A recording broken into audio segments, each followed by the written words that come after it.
曼城跟阿森纳又要在伊蒂哈德决一死战了，又是一场英超天王山之战。一个联赛一个赛季有4场天王山，也是极为罕见。曼城是先打利物浦，再决阿森纳，欧冠还得面对皇家马德里，妥妥的是魔鬼赛程。那么这场比赛双方胜负手都在哪里？我们来进行一期战术推演。曼城现在的问题呢是伤病隐患，国家队比赛日，沃克、阿克、阿坎吉都有一定程度上的小伤在身，具体情况还不明了。所以呢，我们先重点解析预测一下阿森纳的阵容和打法。阵容上，后防线中卫萨利巴和加布里埃尔，以及呢右边后卫雕兄本怀特基本上是名牌的，主要聚焦点还是在左路。我认为应该不能用基辛科，因为基辛科状态不佳，而且这个防守能力在对曼城的时候他肯定是一漏勺。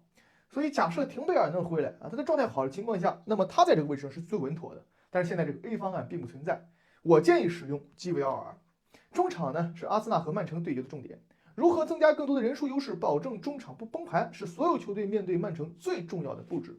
我觉得阿森纳最起码保证双后腰的打法，也就是说呢，原先使用的这个4-3-3阵型不能再使了。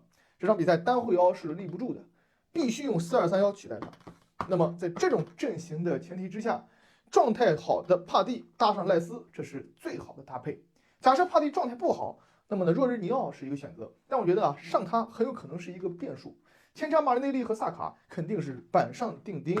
那么中锋，我觉得干脆你就别用了因为呢，你打曼城用中锋，如果说你中场没优势出不了球，其实前面有站岗，上哈弗茨跟厄德高形成双十，同时呢，在前场增加一个出球点，让哈弗茨跟厄德高轮流的向前走，增强中场的控制力，在2区与曼城进行搏杀。打曼城这个球队如果说你想要一下把他打死，那是肯定不行的，特别在伊蒂哈德。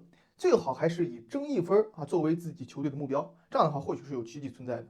那么曼城这个球队呢，他最怕的是什么？最怕的1对1能力当他普遍压上的时候，他后防线其实就会形成一个3个1对1。那么这种情况之下，如果你的中锋有拿球能力、回撤接应同时呢在前面当成半个支点，或者说呢能够轮流穿插把中卫带出来，这样让阿森纳发挥他左右两边的爆破能力，不管是马内内利还是萨卡，一旦在1对1中形成突破那么很有可能就此得分。所以讲呢，对于阿森纳来说，2个边路的1对1，这场比赛是尤其的关键，特别是开场15分钟到20分钟。因为曼城他开场的时候他一定会出现这个控制球不明朗，或者说出现某些失误。那么阿森纳能够抓住这个反击，一击致命，很有可能就先领先了。你像曼联就是开场蒙了一个。那么曼城特别习惯的队友点呢第一个就是多库多库这场比赛如果上场的话，他这个位置上是经常出现停滞的，这是很正常，毕竟他是第1年。另外一个呢就是福登，福登的能力很强，但是福登呢拉到中路来，他的盘带会很多，那么这是两面性的，盘得好那么就可能一点破面直接打破僵局或者创造空当，但是盘得不好，他就容易丢球。你双后腰给他拦截下来，快速反击，2个边路冲上去，也是一个制胜的法宝。所以对于阿森纳来讲这2个点的防守很关键。那现在阿森纳最怕的就是阿尔塔整活，让这个托马斯帕蒂打边后腰，上若日尼奥上来，或者说呢托马斯帕蒂打双后腰，前面顶个周斯把哈弗茨射回来，这是最可怕的。因为赛季初的时候阿尔塔用过这招帕蒂打边后卫，然后轮转成边后腰，我的天呐，看我都是头疼。那么曼城呢这边是人员不整，我们也没有办法确切预测他的首发阵容，我们只能去谈他的阵眼。曼城这边的阵眼呢，我们很多次的在讲，他的关键人物其实就是斯通斯。